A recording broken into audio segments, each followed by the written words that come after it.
받으실 하나님 말씀은 시편 54편입니다.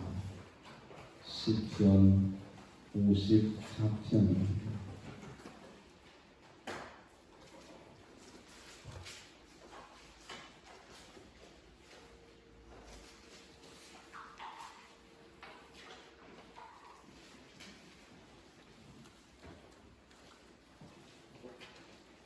다윗의 맞설기를 인도자를 따라 현하게 맞춘 노래.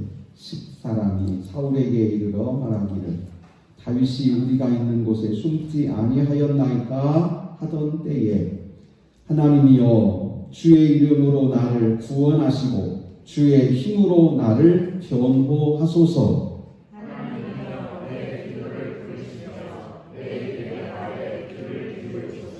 낯선 자들이 일어나 나를 치고 포악한 자들이 나의 생명을 수색하며 하나님을 자기 앞에 두지 아니하였음이니이다. 셀라.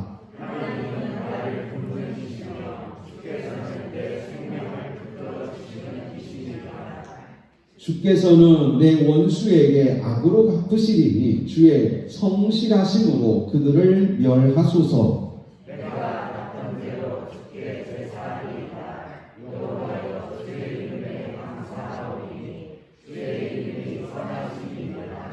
참으로 주께서는 모든 환난에서 나를 건지시고 내가 내 원수가 도움받는 것을 내 눈으로 똑똑히 보게 하셨나이다. 아멘.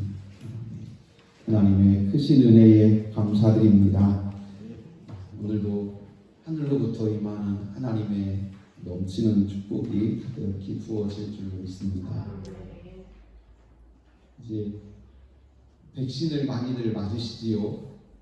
우정리 권사님도 예방주사 맞으셨지요. 타국술 권사님도 맞으셨지요. 손구상 권사님 맞으셨어요? 네. 권사님도 맞으시고요. 올루 목사님 내일분도 맞으시고, 손키 권사님도 맞으시고, 저도 맞았어요. 어제 가서 맞았습니다. 저희 집사람도 맞고, 저희 교회에서 지금 한 10명 정도 맞은 것 같아요. 저도 빨리 신청을 했어요. 그냥 혹시 주사 안 맞는 분, 못 맞으시는 분 있으면 연락 달라고 병원으로 전화했더니 한 2, 3일 뒤니까 연락이 왔더라고요. 와서 맞으라고. 왜 맞았습니까? 저는 우리 교회에 예방주사를 맞는 분들이 숫자가 많아지면 많아질수록 우리가 건강해지는 거예요. 그래서 저도 맞았어요. 빨리 맞아야 되겠다. 그래서 은혜가 돼서 맞았어요. 주사하면서도 기분 좋아서 맞은 게 아니라 은혜가 돼서요. 생각해보니까 교회 안에 은혜 받은 사람들이 많으면 많을수록 교회가 건강해요. 생각을 해보니까 하나님을 사랑하는 사람이 많으면 많을수록 교회가 너무 좋아요. 성령을 체험한 사람이 1명, 2명, 3명 많아지면 많아질수록 교회가 너무 좋아지고 교회가 건강해지고 또 하나님의 사랑이 점점 더 뜨거워지고 그런 마음이 들어요. 그래서 예방주사 하나를 신청하면서도 은혜가 됐어요.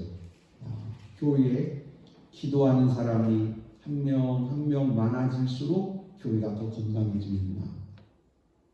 매일매일 시간이 날 때마다 또 시간을 내서 일할 때 또 뭘 할 때 또 잠시 시간을 내서 찬송하는 사람이 한 명 한 명 많아질수록 교회는 더 건강해지고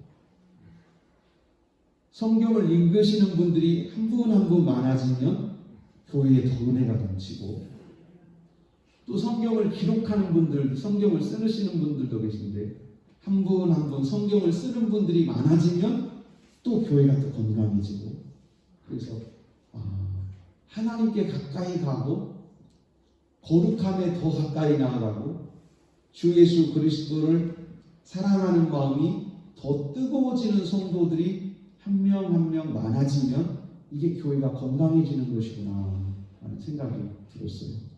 그래서 기쁜 마음으로 저도 예방주사를 맞췄습니다. 그냥 좋습니다. 아무 문제 없고 오늘도 하나님께서 오늘도 평범한 날이지만 그냥 일상적인 날이지만 오늘도 하나님 앞에 우리의 믿음을 고백하고 사랑을 고백하고 감사를 고백하면서 예배하러 왔더니 하나님께서 부르셔서 순종해서 왔더니 오늘도 은혜 주시고 또 오늘 받은 은혜가 내일 또 새로운 은혜의 줄이 되어서 내일 더 큰 은혜가 넘치게 될 줄로 믿습니다. 이런 모습들이 우리에게 계속되었으면 좋겠고 또 시편에서 다윗도 이런 모습들을 끊임없이 자기 속에서 발견해 나갔습니다. 이제 그림을 한번 보시고 지난주에 보셨던 그림인데 다시 한번 보겠습니다. 다윗이 오랫동안 도망 다녔던 일종의 코스예요. 제일 먼저 도망 다닌 코스가 빨간색입니다. 두 번째 하늘색이에요. 하늘색. 그리고 두 번째 도망 다닌 코스가 빨간색. 그리고 약간 보라색으로 되어 있는 오른쪽에 있는 블레셋 디어 오른쪽에 있는 저 보라색 줄이 이제 후기에 거의 이제 피난 후기에 있었던 코스예요. 다윗은 저 많은 도피 생활 속에서 그때마다 하나님의 은혜를 계속해서 경험했어요. 그 경험한 기록들 또 그때 함께 하셨던 하나님이 우리에게 이렇게 성경으로 다윗의 고백을 성경으로 우리에게 전해주셨습니다. 왜냐하면 다윗의 그 고백과 다윗의 그 경험들이 단순히 한 사람의 경험이 아니고 교회 공동체의 경험처럼 또 하나님이 역사하신 믿음의 사람에게 얼마나 하나님이 힘있게 또 복되게 역사하시는지를 오늘 우리에게 전해주시려고 다윗의 인생을 저렇게 성경으로 우리에게 전해주셨습니다. 맨 위에 빨간 동그라미 저기가 놉입니다. 놉. 저기가 시편 52편이 배경이 되는 사건이 놉에서 있었고요. 맨 아래에 맨 끝에 맨 아래에 있는 저기가 53편 지난주에 함께 나눴던 53편의 배경이고요. 마온 황무지입니다. 그리고 가운데 있는 50 그 동그라미가 오늘 배경이 되는 사건이 거기에 있습니다. 거기가 10황무지 또는 저기서 오른쪽으로 조금만 가면 헤레 숲풀 이런 지역입니다. 다윗은 저렇게 지나다니면서 하나님의 은혜를 경험하고 또 경험하고 또 경험하고 이렇게 경험하면서 그것이 다윗의 신앙에 한 걸음 한 걸음 한 단계 한 단계 계단을 올라가는 것처럼 하나님 앞에 한 걸음 한 걸음 더 가까이 가는 것처럼 자기의 일생을 저렇게 한 경험들을 소중한 은혜의 통로로 사용을 했습니다. 또 그리고 다윗이 저렇게 쓰임 받은 것은 오늘 우리에게도 동일하게 우리도 다윗과 똑같이 인생을 삽니다. 다윗은 뭐 특별한 인생이 아니고 그런데 그 살아가는 과정 속에서 하나님의 은혜를 경험하면 그 경험을 토대로 다음에 또 다른 하나님의 더 큰 은혜를 경험하고 또 다른 은혜를 경험하면서 우리의 어리석음이 열리고 또 무지했던 것들이 깨달아지고 우리가 미처 하나님의 음성을 듣지 못했던 곳에서 또 하나님의 음성을 듣는 훈련이 되고 하나님과 더 가까이 가는 길이 열리고 이런 일들입니다. 오늘 시편 52, 53, 54편은 저렇게 맨 위, 아래, 중간 이렇게 같지만 실제로 사무엘상에서는 순서가 맨 위, 중간, 아래 이렇게 실제 사건은 위에 1번 또 중간이 2번 아래가 3번이에요. 근데 시편은 맨 위에가 52 또 맨 아래가 53 가운데가 54 이렇게 돼 있어요. 제가 이걸 보면서 하나님 왜 순서대로 안 하셨어요? 왜 다윗이 시편을 쓰고 시편을 정리할 때 왜 역사대로 안 하고 왜 순서대로 이루어진 순서대로 안 하고 왜 시편은 이렇게 어떤 사건이 늦게 일어난 사건이 앞에 있기도 하고 앞에 있는 사건이 뒤에 가기도 하고 하나님 왜 그러셨어요? 이것은 우리에게 여러 가지 의미가 있겠지만 오늘 함께 나누고 싶은 우리가 받은 하나님의 은혜는 역사의 시간이 앞이냐 뒤냐 이게 문제가 아니고 하나님의 은혜 속에 들어가면 이 모든 일들이 때로는 동시에 이루어지는 일처럼 우리를 뜨겁게 해요. 제가 이런 생각을 할 때 이런 그림이 그려져요. 아궁이 속에다가 장작을 넣고 장작불을 틉니다. 그래서 장작불이 막 타고 있는데 거기다가 이제 불이 없는 장작을 하나를 또 집어넣어요. 그러면 처음엔 불이 없다가 이제 거기 불이 붙어요. 그러면 가만히 보고 있으면 나중에 오신 분들은 이게 어떤 장작을 먼저 넣는지 나중에 넣는지 모를 정도로 다 불덩어리가 하나 돼가지고 활활 타요. 처음에 낼 때는 어떤 불은 생둥이고 어떤 불은 장작은 잘 타고 있어요. 그러나 그 속에서 다 불타고 있으면 처음 넣는 거나 나중 넣는 거나 다 불타서 잘 타요. 오늘 여기 계시는 분 중에 젊은 분도 있고 또 연세 드신 분도 계시고 그래요. 그러나 오늘 우리가 다 성령 안에 있으면 권사님이 경험한 은혜가 우리에게도 젊은 청년들이 경험한 은혜의 경험이 모든 성도들에게도 제가 경험한 은혜가 여러분에게도 여러분이 경험한 은혜가 저에게도 이렇게 성령의 불 속에 우리가 던져지는 줄로 믿습니다. 시간이 중요한 게 아니고 하나님의 은혜를 경험하는 게 중요하고 그 은혜에 고백하는 게 중요해요. 다윗은 이것을 믿지 않고 계속해서 그 경험들을 가지고 있는 마음속에 품고 있는 거예요. 잊지 않고 버리지 않고. 그래서 불이 꺼지지 않는 장작불 속에 또 삶이 들어가면 또 불이 붙고 어제 받은 은혜가 활활 오늘 타고 있는데 오늘 하루가 그 속에 들어가면 오늘 또 은혜가 되고 오늘 어제 받은 은혜가 활활 타고 있는데 내일 또 하루가 시작되면 내일 하루도 또 성령의 불 속에 또 상작되게 되고 이런 것처럼 날마다 꺼지지 않는 은혜의 불 가운데 있기를 축복합니다. 날마다 꺼지지 않는 하나님의 축복의 불 속에 있기를 주의 이름으로 축복합니다. 이런 마음을 가지시고 이제 순서 실제로는 어떤 순서와 상관없이 우리가 봅니다. 54편의 중심은 54편의 중심은 5절에 있습니다. 5절을 같이 한번 읽겠습니다. 5절을 중심으로 보시기를 바랍니다. 5절입니다. 같이 묵독하십니다.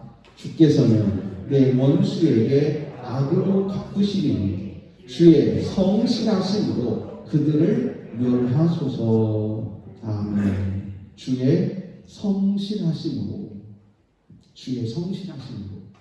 이 주의 성실하심이 1절부터 7절까지 전체 내용이 다 들어있어요. 한 절 한 절 전체가 이것이 어떻게 이루어지지 걱정하지 마. 하나님은 성실하신 분이셔. 하나님이 천지를 어떻게 지으셨지? 걱정하지 마. 그분이 성실하신 분이야. 첫날, 둘째 날, 셋째 날, 넷째 날 하나님이 계획하시고 하나님이 섭리하시고 하나님이 준비하신 대로 그분은 차곡차곡 성실하게 열심히 차곡차곡 이루어가시는 분이야. 하나님은 성실하신 분이야.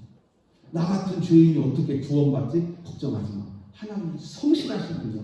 그분이 우리를 구원하시고 작정하셨다면 그분은 반드시 하실 거예요. 이사야서에 말씀하세요. 여호와의 열심히 이것을 이루실 것이다.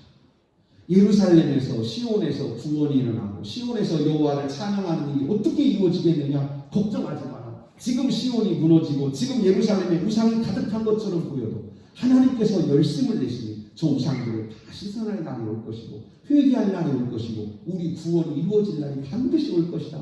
그것은 우리의 힘으로 되는 것이 아니고 여호와의 열심, 하나님의 열심, 하나님의 성실하심이 이루실 것이다. 하나님의 성실하심이 오늘 우리를 여기 있게 하신 줄로 믿습니다. 우리는 성실하지 못해요. 성실하다는 말은 변함없다는 거예요. 성실하다는 말은 그 사랑이 변함이 없고 그 열정이 변함이 없고 그 수고가 변함이 없이 계속되는 거예요. 하나님이 열심히 일을 시작하셨는데 하다가 그만둬라 이렇게 덮으시는 게 아니고 계속해서 더해가시는 거예요. 그 성실하신 열심 어제도 열심 오늘도 열심 또 열심 그럼 그 사람 참 성실하다 이렇게 표현하는 것처럼 하나님이 끊임없이 모든 일에 열심을 내세요. 하나님께서 그 열심이 오늘 우리를 여기 있게 하셨어요. 우리는 게을러서 좀 게으름 피우고 좀 쉬었다 하고 좀 있다 하고 좀 미루고 우리는 그러고 싶은데 하나님이 계속해서 우리를 또 열심을 내야지 또 열심을 내야지 계속해서 하나님께서 우리 마음속에 이렇게 열심을 주세요. 그래서 그 열심이 우리를 오늘 여기 있게 하신 거예요. 예배 드리고 싶지 않은 마음, 오늘 한번 오늘은 바빠서, 오늘은 일 때문에, 오늘은 무엇 때문에 그러면서 예배를 빠지고 싶은 일들이 없었던 건 아니에요. 그런데도 하나님은 계속 열심을 내세요. 네가 나오고 예배하기로 했으면 열심을 내야지. 그러면서 하나님의 열심이 계속 우리 마음속에 들어오므로 우리가 열심을 내게 된 거예요. 우리가 한 게 아니고 여호와의 성실하심, 여호와의 열심이 우리를 지으셨고 구원하셨고 또 우리를 지키시고 보호하셔서 여기까지 이른 줄로 믿습니다. 이 표현들이 오늘 1절, 2절, 7절까지 계속됩니다. 여호와 하나님이여 주의 이름으로 나를 구원하시고, 주의 이름으로 할 때 이 이름이라는 의미도 본체를 말해요. 사람 본체. 우리 이름을 함부로 안 부르지, 그지요? 만약에 원배가 어디 갔는데 제 이름이 써있어요. 김노근 써있으면 저한테 전화해요. 아빠 여기 김노근 써있네 이렇게 말하지 않아요. 아빠 여기 아빠 이름 써있네 이렇게 말하지, 아빠 이름을 함부로 안 불러요. 어렸을 때 그런 거 있잖아요. 누가 친구가 자기 아빠 이름 부르면 싸워요. 그지요? 심리길 권사님 싸워 보셨어요? 우리가 생각할 때는 야 그게 뭔데, 아니 이름 좀 불렀다고 싸울 일이야 그래? 그런데 어렸을 때는 그게 아니었어요. 감히 우리 아빠 이름을 막, 그것도 존경하는 마음으로 부르면 괜찮아요. 내 아빠 참 훌륭한 분이야 그러면서 부르면 괜찮은데, 장난치고 비아냥거리면서 우리 아빠 이름을 막 부른다 그러면 막 갑자기 속에서 막 불덩어리가 올라가지고 자꾸 막 싸워요. 뭐 때문에 그래요? 단순히 이름이 아니라는 거예요. 단순히 이름이 아니에요. 그 이름이 너무 귀하고 그 이름이 너무 좋고 그 이름 속에 그분이 들어있어요. 그래서 가만둘 수가 없는 거예요. 그 이름을 함부로 하면, 그 이름을 함부로 하면. 토라가 송아지 가죽으로 토라를 쭉 쓸 때 여호와, 요드해, 바브해, 여호와라는 글씨를 4글자를 씁니다. 글자 4개를 이렇게 써요. 점 찍고 그냥 아주 간단하게 여호와 이렇게 쓰는데, 여호와라고 쓸 때에는 쓰는 붓도 따로 놓고, 성경을 쓸 때에도 하나님 나오면 하나님 쓰는 붓이 따로 있어요.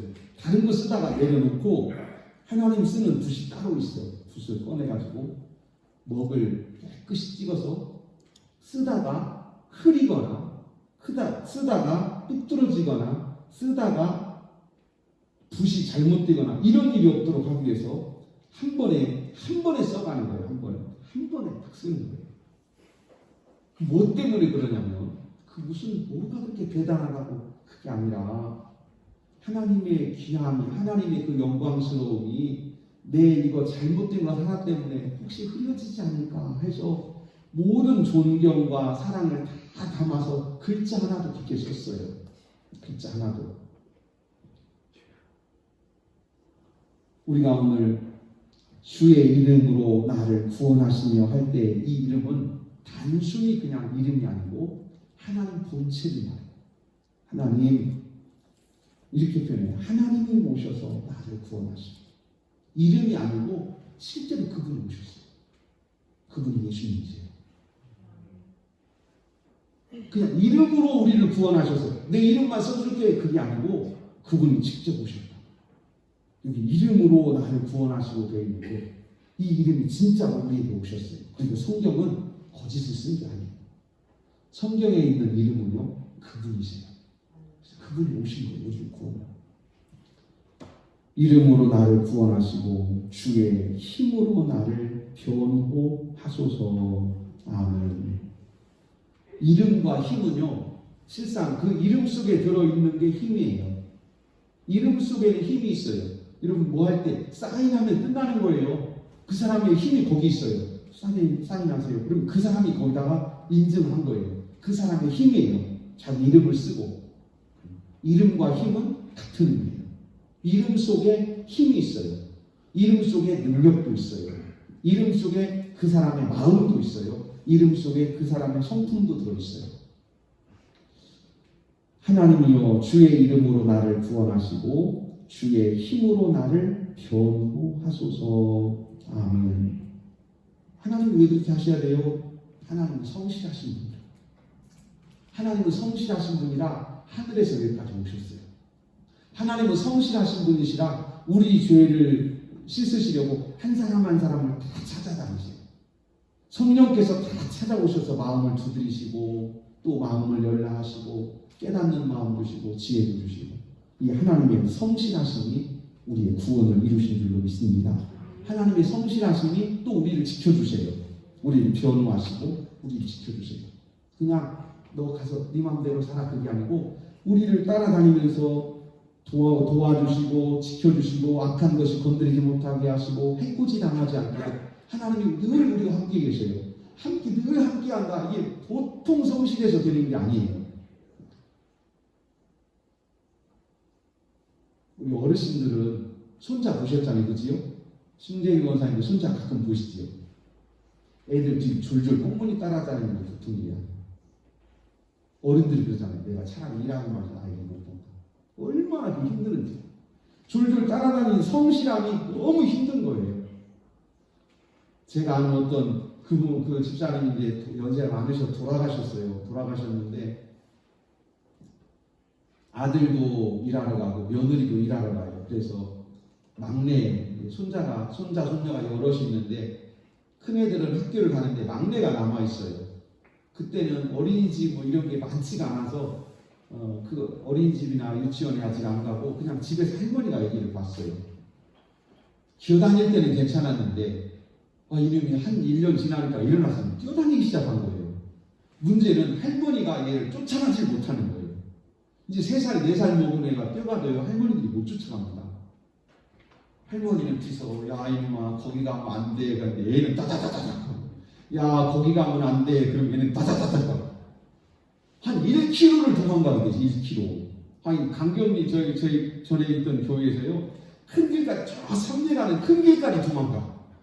그것도 어디로 도망가냐면 뚝방 타고 옆에 물. 아니 안 쫓아갈 수 있어요? 에이 가다가 길 없으면 오겠지. 그럴 수도 없는 거예요. 왜냐하면 옆에가 물이라 어른들도 빠지면 큰일 나는데 그 길로 도망가니까 할머니는 안 쫓아갈 수가 없어요. 그러면 쫓아가면 또 도망가고 쫓아가면 또 도망가고 병나서 누우셨어요. 아니 할머니가 손자 따라가다가 병나서 누우셨고 성실. 이 성실이 정말 힘든 거예요. 그런데 하나님이 그 물가에 내놓은 애기처럼 죄를 만질까, 악한 데 빠질까, 마귀에게 미혹될까, 이렇게 믿음도 약하고 늘 부족한 우리가 믿음의 길 걷는다고 할 때 어린애가 물가를 걷는 것처럼 아슬아슬하게 걸어가는데 거기를 하나님이 보시고 잘 갔다 와라 그러시겠냐고요. 이분이 우리를 따라다니면서 계속해서 우리를 지키시는 그 성실하심이 오늘 우리를 여기 있게 하신 줄로 믿습니다. 하나님이 우리를 성실하게 지켜주시고 그래서 너무 감사해요. 미리 한번 보시지요. 6절을 한번 보겠습니다. 6절. 이제 이 표현이 5절과 6절 표현이 전체 의미예요. 내가 낙헌제로 주께 제사하리이다. 여호와여 주의 이름에 감사하오리니 주의 이름이 선하시니이다. 아멘. 이렇게 성실하신 하나님 앞에 우리가 응답해야 돼요. 성실하신 하나님, 우리를 그렇게 성실하게 우리를 사랑하시고 지키시고 도우시고 이끄시는데 우리는 하나님 잘 계셨어요? 그래요? 되면 그럴 수는 없는 거지요. 성실하신 하나님에 대한 우리의 응답은 무엇입니까? 그러면 감사해요. 그래서 5절에 성실하신 하나님이 다윗의 위기 인생 속에서 끊임없이 지켜주셨고 다윗은 그때마다 무엇을 했냐면 감사했어요. 하나님 감사합니다. 하나님 정말 아슬아슬했어요. 하나님 감사합니다. 오늘 이 배경의 설명이 그 서원에 있습니다. 시편 머리글에 보시면 다윗의 맞쓰기를 인도자를 따라 현악에 맞춘 노래예요. 현악이라는 말은 줄로 만들어진 악기예요. 두드리는 악기를 타악이라고 그러고요. 부는 것을 관악이라고 그러고 또 줄로 된 악기를 현악기라고 하죠. 이 현악기를 쓰면 기쁨은 두드리는 악기에서 기쁨이 많이 나와요. 경쾌하고. 현악은 뭐냐면 슬픔이 많이 나와요. 저 마음 깊은 곳에서부터 슬픔을 끌어올리는 음악은 현악이에요. 현악에 맞췄어요.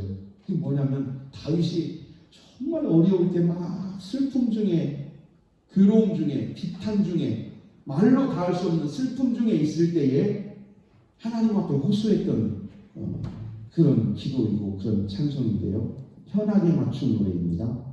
10사람이, 이건 동네 이름이에요. 10사람이 사울에게 이르러 말하기를, 사울에게 다윗을 고발했어요. 다윗이 여기 숨었어요 하고 사울에게 가서 고발을 했어요. 신고한 거예요. 그랬더니 다윗이 지금 도망가서 숨은 거예요. 숨으면서 세상에 이럴 수가 있나. 너무 슬펐어요. 너무 슬펐어요. 그 슬픔 가운데서 지은 시가 오늘 54편입니다.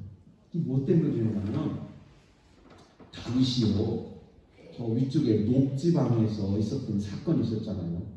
이 사건이 헤레 숯불에서 기억이 됐는데, 알게 되었는데, 그때 다윗이 소식을 하나 들었는데 블레셋 사람들이 그쪽 동네 아랫동네로 쳐들어와가지고 동네 사람들을 막 잡아가고 짐승도 뺏어가고 그랬다는 거예요. 다윗이 자기와 함께 있던 군사들을 이끌고 가서 블레셋 사람들을 치고 사람들을 구원해 줬어요. 짐승도 다 되찾아오고. 그랬더니 그일라 사람들이, 그일라라는 동네예요. 그 사람들이 너무 좋아했어요. 고맙습니다. 참 고맙네요. 고마워요. 그런데 얼마 안 있다가 이상한 소문이 들린 거예요. 지금 몇 사람이 사울에게 가서 이르렀어. 다윗이 여기 있다고 빨리 잡아가라고. 다윗이 생각해보니까, 아니 내가 지금 자기들 도와주려고 블레셋 땅에 가서 그 사람들하고 싸워서 자기들도 구출해주고 빼앗긴 짐승도 다시 찾아줬는데 나를 밀고 해서 사울에게 잡아가라고 한다고? 이럴 수가 있어? 하나님께 여쭤봤어요. 하나님, 이 사람들이 나 밀고 해요? 이 사람들이 나를 사울에게 넘겨버려요? 나를 팔아먹어요? 그랬더니 그래, 그 사람들이 너를 팔아먹을 거다. 다윗이 정신이 바짝 났어요. 와, 여기 있다, 안 되겠다. 도망갔어요. 좀 있다가 그 바로 옆 동네에 10이라고 하는 동네, 오늘 지구 또는 10, 그런데 이 동네에 또 어려움이 있어서 다윗이 거기 가서 그 사람들을 돕고 함께 살았어요. 어느 날 여기에 있던 사람들의 일부가 또 사울에게 가서 밀고를 했어요. 사울이 쫓아왔어요. 그래서 다윗이 정신없이 광야로 도망쳤습니다. 도망쳐서 막 숨어있는 그때에 사울에게 어떤 전령이, 군사가 막 쫓아왔어요. 지금 이럴 때가 아닙니다. 지금 블레셋이 쳐들어왔습니다. 다윗 잡는 건 다음에 잡아도 되는데 적이 쳐들어왔습니다. 빨리 가야 됩니다. 그래서 다윗을 잡으려고 쫓아다니다가 사울이 전쟁이 났다 보니까 돌아갔어요. 바로 그 사건이 오늘 배경이에요. 다윗은 이렇게 생각한 거예요. 세상에 이럴 수가 있나. 내가 자기들 어려울 때 목숨 걸고 가서 싸우고, 자기들이 끌려갈 때 내가 가서 구해주고, 자기들 재산 다 잃어버렸을 때 우리 군사들 끌고 가서 전쟁에서 우리도 다치고 군사도 다치면서 가서 그거 빼앗아다가 돌려줬더니 불과 며칠도 못 가서 나를 팔아먹고 나를 배반해. 내가 도와줄 때는 고맙다고 그러더니 이제 내가 먹는 게 아까운가? 내가 그들을 도와줄 때는 고맙다고 그러더니 이제 별일 없으니까 나 다 소용없다고 나 버리는가? 생각하면서 따라서 하시다. 사람의 연약함과 사람의 배반. 그렇기 때문에 너무 슬펐어요. 참 슬프다. 여러분 생각해 보세요. 지금 이렇게 앉아있어서 슬픈 게 아니고 내가 다 도와주고 내가 협력해주고 지켜주고 그리고 나서 여기서 배반이 일어나서 내가 도망가서 산속에서 들판에 숨어가지고 벌벌 떨면서 거기서 자기 인생을 돌아볼 때 그 슬픔은 저 현악으로 저 밑에서부터 막 가슴 속에서부터 끓어오르는 비참함이 있는 거예요. 야, 정말 내 인생 비참하다. 세상에 이럴 수가 있나? 사람이 이런 건가? 도대체 사람이 이럴 수가 있어? 이게 올라오는 거예요. 그런데 또 생각해 보니까 따라서 하시죠. 하나님은 저 영원히 절대로 변함이 없다. 이걸 생각하니까 너무 좋아요.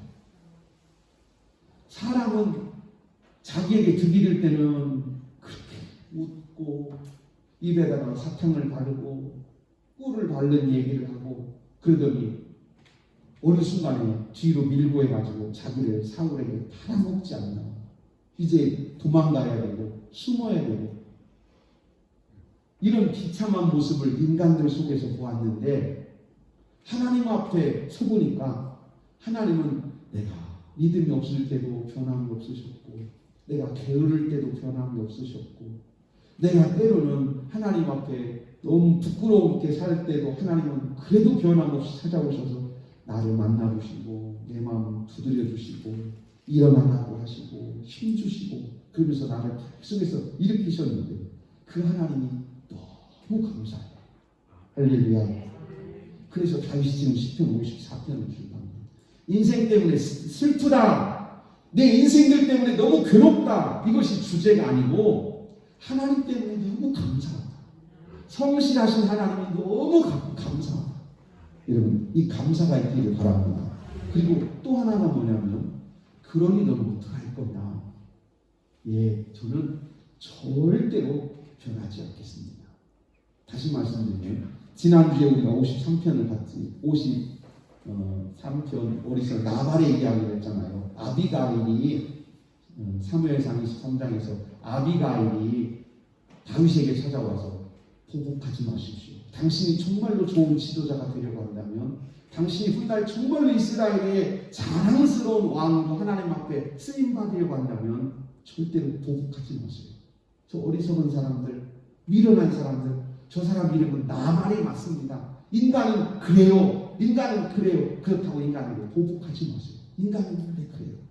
다만 당신이 훌륭한 왕이 된다면 끝까지 그 사람 변치 마십시오. 여러분 우리가 훌륭한 신앙인이 되기를 원하십니까? 주님 닮기 원하십니까? 변하지 마세요. 어떻게 변하지 말아야 되냐고요? 예수님께서 십자가에 매달리셔서도 아버지여 저들의 죄를 사하여 주옵소서. 자기가 지금 뭘 하는지를 모르고서 이렇게 하고 있습니다. 저들의 죄를 용서해 주옵소서. 내가 편할 때는 저들 용서해 달라고 하고 나를 때릴 때는 저놈들 멸망시켜 달라고 이렇게 기도하는 게 아니고 예수님은 십자가에 매달리셔서 마지막 호흡이 거칠어지는 그 죽음에 임박한 그 순간에도 그들의 죄를 용서해 달라고 변함없이 기도하셨어요. 왜냐하면 그분은 우리 죄 씻으러 오신 분입니다. 처음에도 죄 씻으러 오셨지만 마지막 순간에 그 고통 중에 죽어가시면서도 죄인들을 끝까지 용서하신 주님, 그 변함없으신 주님을 우리가 마음에 모시고 산다면 우리도 주님 닮아야 할 줄 믿습니다. 다윗이 그러했던 것처럼 우리도 그러해야 됩니다. 하나님이여 내 기도를 들으시며 내 입의 말에 귀를 기울이소서. 내 기도 들어주시고 내 입의 말에 귀를 기울여 주소서.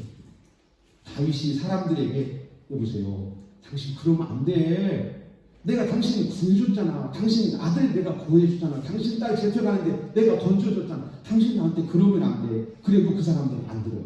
그건 옛날 얘기지. 지나간 얘기 아닌데 지나갔어. 이제 사고로 온대. 빨리 도망가. 빨리 도망가. 사람들은요.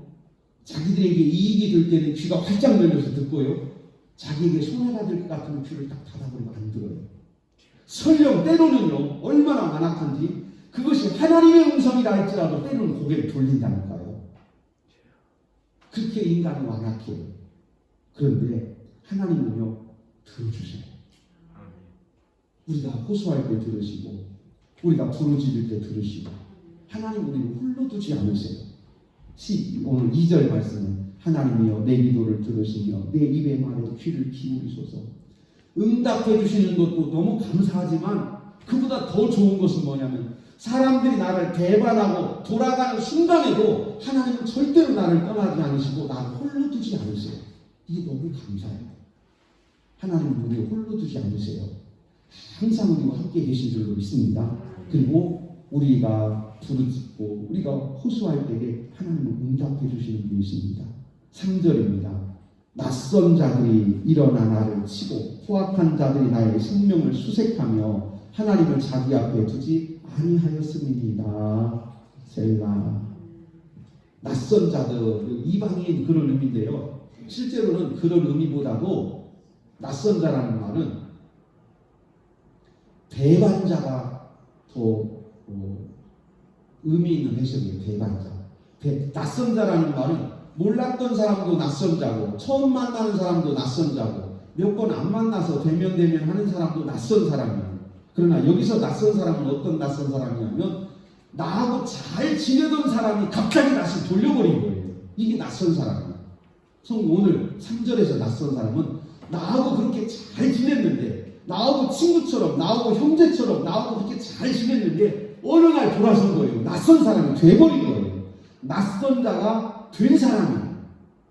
원래 낯선 사람이 아니고 낯선 자가 된 거예요. 이게 우리를 더 아프게 하는 거지요. 모르는 사람 앞에 듣기 싫은 소리보다 잘 아는 사람. 여러분 그거 아세요? 통계를 보니까 우리가 이런 표현하잖아요. 가슴에 못을 박는다. 사람의 가슴에 못을 박아요. 진짜 예수님처럼 막 못 박는 게 아니고 말로 사람의 가슴에 못을 박아요. 사람마다 그런 상처들이 있어요. 그런데 그 못을 제일 많이 박는 사람이 누구냐면 첫 번째가 부모님이에요. 이 놀랍잖아요. 자기 자식의 가슴에다가 못을 박는 사람이 제일 첫 번째가 부모님이에요. 사람들이 부모님들 때문에 가슴에 못이 박혀 있대요. 무엇 때문에 그러냐면 사랑하는데 사랑을 담고 있긴 있는데 그 사랑의 성실함이 무너지는 순간이에요. 내가 사랑하는데 화가 났어. 그래서 이 화가 내 사랑을 덮어버린 거예요. 야, 내가 사랑해서 그랬어. 그런데 그 순간에 화가 난 거예요. 그래서 사랑이 없는 건 아닌데 사랑이 있어요. 야, 너 열심히 해야지. 그런데 사랑이에요. 그런데 이 사랑 속에 사랑이 있긴 있는데 이 사랑이 화가 덮어버린, 분노가 덮어버린 거예요. 그 순간에 아주 정말로 평생에 들어서는 안 되는 그런 상처들을 막 넣어버리는 거예요. 생각해보면 정말 고통스럽잖아요. 그리고 끔찍해요. 왜냐하면 떨어질 수 없는, 친구가 만약에 그랬다면 야, 너랑 좀 떨어져 있자. 그런데 부모님하고는 떨어질 수가 없잖아요. 반대로 또 반대로. 두 번째가 누구냐? 그 자식이에요. 그리고 오죽하면 무자식이 상팔자라고 자식 안 난다고 그러잖아요. 그 뭐냐면 자식들이 부모님에게 말을 잘못한 것이 부모님 가슴에 또 못을 박는다는 거예요. 가장 사랑이 오고 가고 가장 서로 축복해야 되는 관계인데 그 속에서 어마어마한 고통들이 오고 가는 거예요. 무엇 때문에 그러냐면 이 사랑이 변질돼서 그래요. 또는 이 사랑을 덮는 분노 또는 화 또는 악한 것들이 우리 생각을 순식간에 사로잡을 때 이 사랑이 그 아가서처럼 사랑이 돌변해서 진노가 되어버리는 거예요. 그 순간에 우리가 막 쏟아내면 말로 막 행동으로 쏟아내면 그것이 자녀든 부모님이든 친구든 누구에게든 씻을 수 없는 고통이 되는 거지. 다윗이 이 고통을 지금 받은 거예요. 사람에게. 그 일라 사람 또 십이라고 하는 동네 십 사람들 이 사람들한테. 그런데 다윗이 이 고통을 끝까지 끌어안고 있는 게 아니고 이 고통을 치료받았어요. 할렐루야. 여러분 치료받기를 바랍니다. 오늘 치료받기를 바랍니다. 우리가 다 친구에게나 부모에게나 가족들에게나 누구에게나 우리가 다 그런 상처들을 가지고 있어요. 그런데 다윗은 그 상처가 고통으로 속에 끊임없이 자기를 괴롭히는 고통으로 남아있는 게 아니고 치료되고 회복되는 거예요. 어떻게?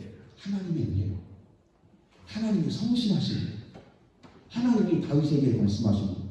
야야, 사람 약하잖아. 너도 그래. 내가 너 변함없이 지켜주잖아. 내가 변함없이 너 보호해주잖아. 내가 변함없이 네 손 잡고 있잖아. 세상 사람 다 돌아서도 나는 끝까지 너 같이 있잖아. 걱정하지 마.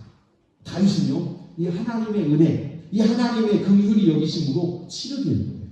오늘 우리가 하나님의 사랑으로 치료되기를 바랍니다. 하나님의 은혜로 치료되기를 바랍니다. 그리고 나서 보면 이제 보여요. 예를 들면 다윗이 보복하지 않았어요. 왜 그랬을까 생각해 보니까 다윗이 훗날 속상했던 시간이 지나고 하나님 은혜로 치료되고 마음의 평안을 얻고 그 사람들을 생각해 본 거예요. 도대체 그 사람들이 나에게 이럴 수가 있어. 왜 그런 거야 도대체. 그랬더니 생각해 보세요. 사울 왕이 다윗을 만나고 신고 안 한 사람들 걸리면 잡아다 가족들 다 죽인대요. 다윗을 만나고 숨겨준 사람 걸리면 동네 다 죽인대요. 얼마 전에 몹에서 그랬잖아요. 제사장도 다 죽인 사람이에요. 누구를 못 죽이겠어요? 이제 다윗을 자기들이 숨겨주고 있다가 걸리면 자기들 다 죽게 생겼는데 어떻게 하겠어요? 그래서 그 사람들이 어쩔 수 없이 신고한 거니까 어떻게 할 거예요? 그래, 그럴 수도 있지. 그 사람들이 나쁜 게 아니고 나를 죽이려고 했던 사울이 나쁘지. 그러면서 다윗이 그 사람들을 보복하지 않고 인정하게 된 거예요. 인간의 연약함을 품어준 거예요. 사람의 허물을 덮어준 거예요. 어떻게? 하나님의 은혜 받은 사람이니까 그래요. 다윗이 하나님의 은혜로 치료가 되었기 때문에 그 사람들의 아픔도 그 사람들의 연약함도 품어줄 수 있는 것이지, 다윗이 하나님의 은혜를 모르고 거기에 대해서 같이 분노하고 같이 악한 감정을 가졌다면 이거 해결 안 돼요. 그리고 훗날 다윗도 좋은 왕이 될 수 없어요. 우리 주님은 끝까지 성실하시고 변함없이 성실하신 분이세요. 언제까지냐면 저 천국문 앞에서 우리를 기다리시는 그 순간에도 성실하신 분들이 기다려주셔요. 성령으로 우리와 함께 하실 뿐만 아니라 천국문 앞에서도 주의 이름을 부르고 주님을 따라 살고 주님을 사랑하며 살고 주님께 순종하며 살았던 우리를 그대로, 야, 또 만났다, 반갑다, 너 내가 항상 기다렸어, 그러면서 주의 이름 부르고 산 그들을 변함없이 기다리시는 거예요. 변함없이. 그래서 우리는 여기서도 예수 이름 부르고 천국문 앞에서도 예수 이름 부르고 천국에 들어가서도 예수 이름 부르며 살 거예요. 할렐루야. 왜냐하면 하나님은 변함이 없으시니까. 우리가 여기서 예수 이름으로 구원받았는데 천국문 앞에 가서 갔더니 야, 예수 이름으로 구원 안 돼. 왜 안 돼요? 성경에 갔더니 그때하고 지금은 달라. 이렇게 말씀하시는 분이 아니세요. 성경은, 하나님은, 예수님은 성실하신 분이세요. 변함이 없어요. 그래서 예수 이름을 우리에게 주셔서 예수 이름이 너의 구원이다 하신 하나님께서 지금도 우리가 예수 이름으로 살게 하셨고 훗날 천국문 앞에서도 예수 이름 부르며 천국문에 들어가게 하셨습니다. 이 모든 일을 누가 이루십니까? 성실하신 하나님이 이루시는 거예요. 사람이라면 그렇게 못해요. 이리 변하고 저리 변하고. 그런데 하나님은 변함이 없으신 성실하신 분이시다. 그 거룩함과 성실하심으로 우리의 구원을 이루신 줄로 믿습니다. 또 반대로 성실하심이 있어요. 악한 자를 마지막에 진노하세요. 이것도 성실하심이에요. 심판도 성실하심입니다. 하나님은 성실하세요. 죄인을 끝까지 사랑하시는 것도 하나님이 성실하심이지만 마지막까지 회개하지 않는 자들을 하나님은 약속대로 심판하시는 것도 하나님의 성실입니다. 이 성실이 무서운 거예요. 그러나 하나님의 은혜가 있는 성실은 너무 감사한 거예요. 그래서 하나님은 어쩌면 두 얼굴 가진 무서운 분처럼 보여요. 심판하는 자들에게는 정말 은혜도 자비도 없는 무서운 지옥문을 열어놓으시고 던지시는 하나님이시지만 하나님의 약속과 하나님 앞에 무릎 꿇고 회개하고 하나님 앞에 자기 죄를 고백한 자들에게는 하나님께서 약속하신 대로 천국문을 활짝 열어놓고 아름다운 천국을 열어주신 바로 그분이 우리 아버지신 줄로 믿습니다. 이 모든 일이 하나님의 성실하심, 그리고 이 성실하심의 최고는 뭐냐면 십자가예요. 하나님께서 성실하시다는 것을 가장 확실하게 드러낸 증거가 십자가입니다. 하나님이 우리를 사랑하신다는 증거, 변함없다는 증거, 어떤 상황에서도 내가 늘 포기하지 않는다는 증거, 예수님이 다 보여주신 거예요. 나는 죄인을 포기하지 않는다. 요한복음 6장, 7장, 17장 여러 성경에서 말씀하세요. 아버지께서 내게 보내신 자 나는 절대로 포기하지 않는다. 누가복음 15장에서는 잃어버린 양 한 마리 절대 포기하지 않는다. 잃어버린 아들 절대 포기하지 않는다. 포기하지 않으시는 하나님의 그 성실하심이 십자가에서 나타났고, 십자가에서 죄인들을 구원하시고 또 죄인을 부르시는 주님의 그 모습이 아버지의 성실하심인 줄로 믿습니다. 그리고 그 십자가의 마지막도 이제 십자가의 마지막 길 끝에는 열린 천국문과 마지막 심판이 있어요. 이 십자가의 길의 마지막에는 열린 천국문과 지옥문이 있고, 예수 그리스도를 영접하는 자에게 열린 천국문으로 하나님의 성실하심을 나타내시고, 하나님을 끝까지 거역하는 자에게는 열린 지옥문이 하나님의 성실하심을 나타내요. 이 모든 것이 하나님의 성실하심입니다. 우리는 지금 그 안에 있습니다. 그래서 우리는 감사해요. 우리는 수시로 변하고 이리저리 흔들릴지라도 나를 붙잡고 계시는 하나님의 변함이 없으셔서 우리는 참 감사합니다. 5절, 6절을 꼭 기억하십시오. 하나님의 성실하심이 우리에게는 감사해요. 하나님 감사합니다. 하나님 감사합니다. 내가 때로 약하고 무능하고 어리석고 미련해도 하나님은 항상 변함없이 나와 함께 계셔서 감사합니다. 나의 나를 위해서 하나님의 성실하심입니다. 이 성실하심이 저와 여러분을 붙잡고 계신 줄로 믿습니다. 이 은혜를 늘 감사하며 살기를 축복합니다. 하나님의 성실하심이 오늘 우리의 구원을 이루셨고, 하나님의 오래 참으심이 우리의 생명을 이루셨고, 하나님의 그 변함없으심이 천국의 아름다움을 우리에게 품게 하셨습니다. 주님, 우리는 변함이 있고 늘 부족하고 흔들릴지라도 변함없으신 하나님께서 내 인생을 붙들고 계시니 두려움 없이 오늘도 십자가의 길에 섰습니다. 연약한 우리를, 부족하고 흠 많은 우리를 나무라지 마시고 변함없으신 사랑으로 늘 이끌어 주심을 감사드립니다. 예수님의 이름으로 기도합니다. 아멘.